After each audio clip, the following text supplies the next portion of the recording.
అందరికీ నమస్కారం. కమ్మని కవనాలు నా ఛానల్కి అందరినీ ఆహ్వానిస్తూ స్వాగతం పలుకుతున్నాను. ఈరోజు మనము హ, ల, క్ష వీటి మీద పదాలు చూద్దాము. హ అనగానే పిల్లలు హ హ హ హ అని విలన్స్ నవ్వుతారు కదా సినిమాలలో. హ హ హ హంస అంటారు వాళ్ళు. హంస అనే అమ్మాయి కూడా పేరు, ఒక అమ్మాయి ఉండేది స్కూల్లో. హంస పేరు హంస అంటే ఇక్కడ పేరు. ఇంకా నెక్స్ట్ హంస అంటే ఒక తెల్లని రంగు ఉన్నటువంటి పక్షి కూడా వస్తుంది. దేవతా పక్షి అది. హంస నడకలతో, హంస వయ్యారంగా అడుగులు బాగుంటాయి. హంసను చూసినట్టు మనము చూస్తుంటాం సినిమాలలో. అట్లా నిజంగా మనం హంసను బయట మనం చూడలేము. హంస నడకలతో హసిస్తూ నాట్యం ఆడింది. హసించడం అంటే ఏంటిది?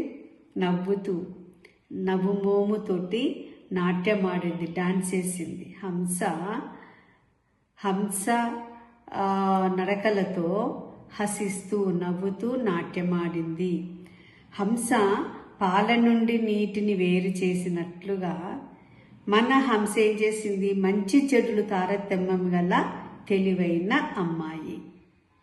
మంచి ఏంటిది, చెడు ఏంటిదని తెలుసుకోగలిగినటువంటి తెలివైన అమ్మాయి మన హంస. ఎలా హంస గనక ఎలా పాల నుండి నీటిని వేరు చేస్తుందో, ఈ హంస మంచి చెడుల తారతమ్యాన్ని తెలుసుకోగలటువంటి తెలివైన అమ్మాయి. ఎవరైనా సరే మంచి చెడుకి తారతమ్యం తెలిసింది, అర్థమైంది అంటే వాళ్ళు తెలివివంతులు, గుణవంతులు అని అర్థం. ఇంకా నెక్స్ట్ లా అన్నప్పుడు నాలుక కొంచెము ఫోల్డ్ అవుతుంది. యా రా లా వా, లా అనేది లైట్గా వలుపుతాము. ఇక్కడ లా అన్నప్పుడు నాలుక పైకి టచ్ అవుతుంది.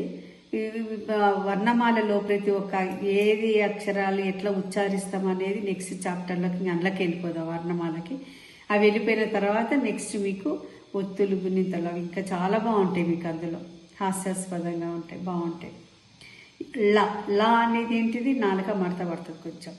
తాళం వేయని పాట, తాళం అంటే చప్పట్లు. తాళం వేయని పాట, తాళం లేని భజన. తాళం అని కూడా లేని భజన. కరతాళం లేని సభ, చప్పట్లతో లేనటువంటి, చప్పట్లు లేని సభ కళగా ఉండదు. సభ ఎట్లా ఉండాలి? కరతాళ ధ్వనులతోటి చప్పట్లు కొడుతూ ఉండాలి. అట్లా ఉంటేనే ఆ సభకు ఒక ఊపు వస్తుంది. అందరు మంచిగా మాట్లాడగలుగుతారు. చప్పట్లు ఉంటేనే ఆ సభ అనిపించుకుంటుంది. కళగా ఉండదు సభ చప్పట్లు లేకపోతే. లా మీద మనం ఏమనుకున్నాం? తాళం వేయని పాట, తాళం లేని భజన, కరతాళం లేని సభ కళగా ఉండదు. ఇది నెక్స్ట్ మనము క్ష అంటే మనకు గుర్తుకు రావాల్సింది ఏంటిది? క్షణకాలం ఆలోచన పరుడు, క్షమాగుణం కలవాడు. ఏమైనా ఆవేశం, కోపం వచ్చినప్పుడు క్షణకాలం ఆలోచించేవాడు. వాళ్ళకి క్షమాగుణం ఉంటుంది, ఎదుటి వాళ్ళని క్షమించే గుణం ఉంటుంది. అటువంటి వాళ్ళు క్షత్రియుడగును. క్షత్రియ గుణము పూజనీయం. రాజ్యపాలన చేసేవారు క్షత్రియ రాజులు. ఇది ఇక్కడ క్షత్రియ రాజులు ఎవరు?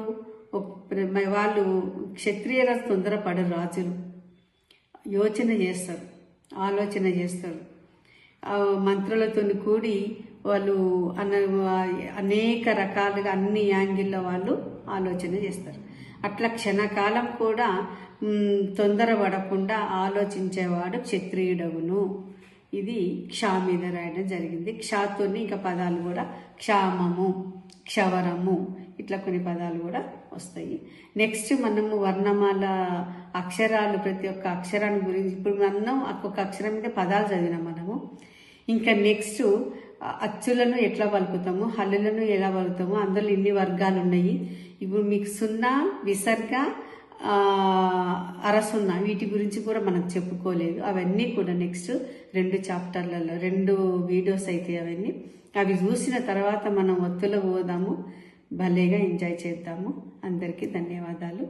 అందరూ సబ్స్క్రైబ్ చేసుకోగలరని కోరుకుంటున్నాను. Thank you.